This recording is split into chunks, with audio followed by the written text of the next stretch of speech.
So next one చూడండి, sixth problem చూడండి. ఒక సమలంబ చతుర్భుజంలో రెండు సమాంతర భుజాలు 3:2 నిష్పత్తిలో ఉన్నాయి.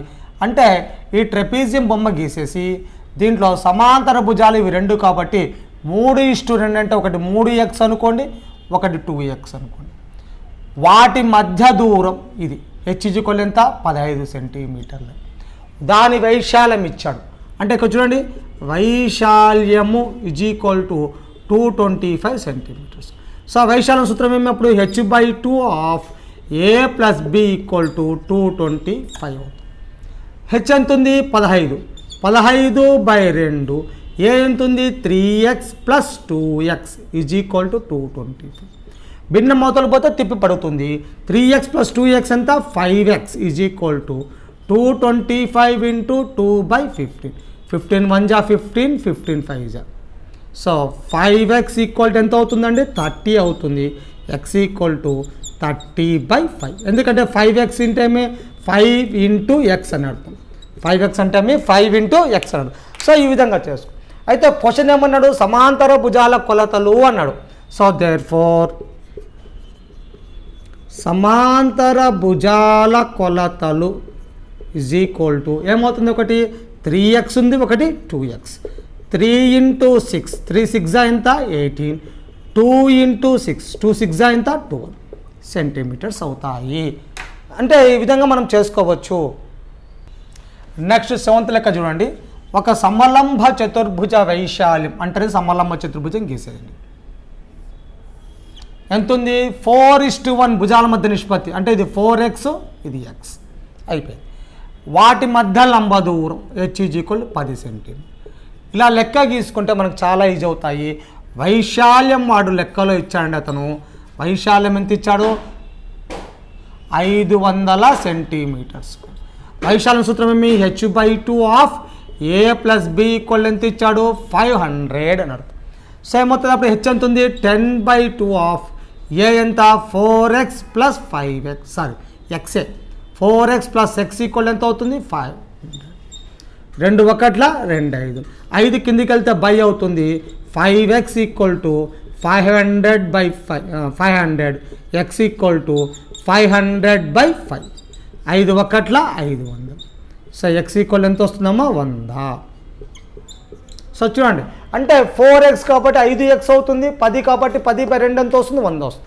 క్వశ్చన్ ఏమి ఇచ్చాడు, సమాంతర భుజాల పొడవులు ఎంత అన్నాడు. సో దేర్ఫోర్ సమాంతర భుజాల పొడవులు = ఒకటేముంది 4x దట్ = 4 × 100 400. సరే అండి, కొంచెం మిస్టేక్ పడ్డది ఇక్కడ, ఒకసారి చూద్దాము. చూడండి 5x = ఈ 5 అవతలకు పోతే ఏమవుతుంది బై అవుతుంది. అంటే అప్పుడు 500/5 అవుతుంది. సో దట్ = 100 అవుతుంది. x = మళ్ళీ 100/5 దట్ = 10. అంటే ఈ 5 అవతలు పంపించాలి x = అప్పుడేమవుతాయి సమాంతర భుజాల పొడవులు = ఒకటి 4x ఉందండి, 4 × 20 అప్పుడు 80 మీటర్స్ అవుతుంది. ఇంకోటి x 20 మీటర్స్ అవుతుంది. సో చాలా జాగ్రత్తగా చేసుకోవాలండి. ఏదైనా కొద్దిగా మిస్టేక్ అయినా మనకు ప్రాబ్లం పోవడానికి అవకాశము ఉంటుంది. నెక్స్ట్ వచ్చేసి 8th పని చూడండి. మోహన్ నదీ తీరంలో ఉన్నటువంటి కొంత స్థలమును కొనాలి అనుకున్నాడు. ఆ స్థలం యొక్క నదీ తీరం పొడవు రహదారి పొడవు వైపు ఉన్న పొడవుకు రెట్టింపు. రెట్టింపు అంటే 2 రెట్లు అని అర్థం చేసుకోవాలి. రెట్టింపు అనగానేమి 2 రెట్లు అని అర్థం. సో మళ్ళీ ఒకసారి బొమ్మ గీసేద్దాం నీట్గా. ఇది రహదారి అనుకుందాం, ఇది నదీ తీరం పొడవు అనుకుందాం. ఒకటి రహదారి, ఇంకోటి ఏమవుతుంది నదీ తీరం పొడవు అనుకుందాం. సో ఇక్కడ ఉన్నాడు నదీ తీరం పొడవు రహదారి వైపు ఉన్న పొడవుకు రెట్టింపు అన్నాడు. సో ఇది x అయితే ఇది ఎంత అవుతుందని 2x అవుతుంది. వాటి మధ్య దూరం ఎంత ఇచ్చాడు 100 సెంటీమీటర్స్. 100 సెంటీమీటర్స్. సో చూడనప్పుడు వైశాల్యము = h/2 ఆఫ్ a + b.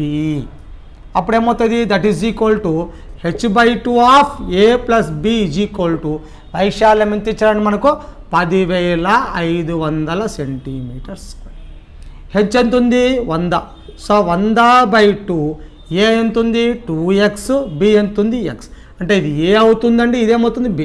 ఏట్లా ముందు సబ్స్టిట్యూట్ చేసినా ఒకటే, కానీ ఎక్కడైతే ఎక్కువ పొడవు ఉందో దాన్ని ఏ అనుకోండి, తక్కువ పొడవు ఉన్నది బి అనుకోండి.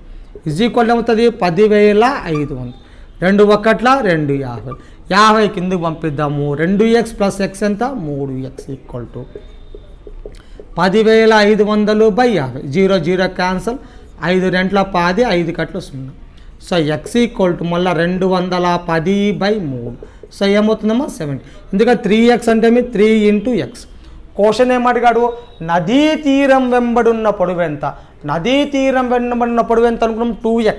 కాబట్టి ఏమవుతుంది అప్పుడు నదీ తీరం వెంబడి పొడవు. So 2x that equal to 270 జాస్. 270 ఎంత అవుతుందండి 140 మీటర్స్ అవుతుంది. అంటే ఇక్కడ నదీ తీరం పొడవు అంబడి ఇక్కడ 2 × 7 = 140 మీటర్స్ అవుతుంది. నెక్స్ట్ వన్ చూడండి, 9వ లెక్క చూడండి. 9వ లెక్క గమనించండి. PQRS ఒక ట్రెపీజియం అన్నాడు. సో చూడండి, PQRS ఒక ట్రెపీజియం. PQRS. ఆ క్వశ్చన్ ఏమన్నాడు, PQ is parallel to RS. Okay. QR ఎంత ఇచ్చాడు 6 సెంటీమీటర్స్ ఇచ్చాడు. PS ఎంత ఇచ్చాడు 9 సెంటీమీటర్స్.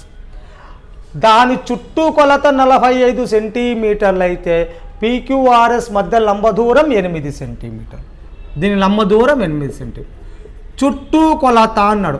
సో చూడండి, చుట్టూ కొలతకు సూత్రం ఏం నేర్చుకోవాల్సిన లేదు, చుట్టూ కొలవడమే అని అర్థం చేసుకోవాలి. అంటే ఇది ఏ అనుకుందాం, ఇది బి అనుకుందాం. చుట్టూ కొలత ఎంత ఇచ్చాడు 45 సెంటీ. చుట్టూ కొలత అంటే భుజాల పొడవుల మొత్తము అని అర్థం. భుజాల పొడవుల మొత్తం ఎంత 45 సెంటీ. సో భుజాల పొడవులు అంటే మీ కొంచెం స్టార్ట్ చేద్దాం. A + 6 + B + 9 ఈక్వల్ ఎంత 45. 6 + 9 ఎంత 15. 15 అవతల పోతే ఏమవుతుంది A + B = 45 - 15 30 centimetres. So A + B వచ్చింది, ఇంకోటి హెచ్ ఉంది. కాబట్టి అప్పుడు వైశాల్యము = h/2 of A + B. H ఎంత ఉందండి 8/2. ఇది ఎంత వచ్చింది 30. 2 1 2 4. So 30 × 4 that equal to 120 centimetre square. అంటే ఇక్కడ లాజిక్ ఏమి ఇచ్చాడంటే ఆ చుట్టుకొలత అనే పదం ఇచ్చినందుకే లాజిక్ అండి. చుట్టుకొలత అంటే ఎక్కడైనా ఏ బొమ్మకైనా గుర్తుపెట్టుకోండి, చుట్టూ కొలవడం తప్ప ఏమీ లేదు. క్రమాకారంగా ఉండని అక్రమాకారంగా ఉండని ఏ దానికైనా అదే విధంగా గుర్తుపెట్టుకోవాలి. 10వ క్వశ్చన్ చూడండి. ఒక సమలంబ చతుర్భుజంలో అసమాంతర భుజాల బిందువులను కలపడం వలన ఏర్పడిన రేఖా పొడవు 14 సెంటీమీటర్లు అయితే ఆ లంబ దూరం 7 సెంటీమీటర్ అయితే ట్రెపీజియం వైశాల్యం ఎంత. చూడండి, ఇక్కడ క్వశ్చన్ ఏమన్నాడు, అసమాంతర భుజాలు, ఈ 2 అసమాంతర భుజాలు, వీటి మధ్య బిందువులను కలపడం ద్వారా ఏర్పడిన రేఖాఖండం పొడవు 14 సెంటీమీటర్. దీని లంబ దూరం అంటే ఇది ఈ మొత్తం ఎంత ఇచ్చాడు, లంబ దూరం ఎంత ఇచ్చాడు 7 సెంటీమీటర్లు ఇచ్చాడు. అయితే ఇంతకుముందు ఒక కాన్సెప్ట్ చెప్పానండి మీకు, అసమాంతర భుజాల మధ్య బిందువులను కలపడం ద్వారా ఏర్పడిన రేఖాఖండం పొడవు సమాంతర భుజాల మొత్తంలో సగము. చూడండి, అసమాంతర రేఖల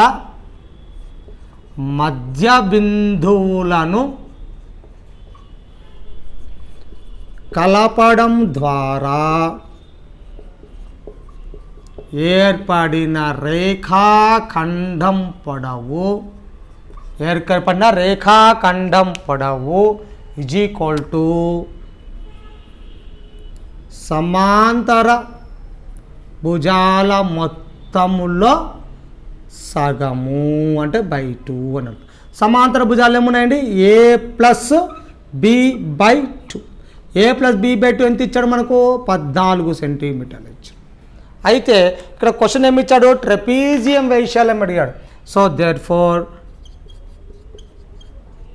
ట్రెపీజియం వైశాల్యము ఈజ్ ఈక్వల్ టు ఫార్ములమి h/2 a + b or otherwise writed h of a + b/2. H ఎంత ఇచ్చారు చూడండి, హెచ్ ఎంత 7 సెంటీమీటర్లు. సో హెచ్ 7 కాబట్టి 7, a + b/2 ఎంత వచ్చింది 14 వచ్చింది, ఈ బై/2 డైరెక్ట్గా.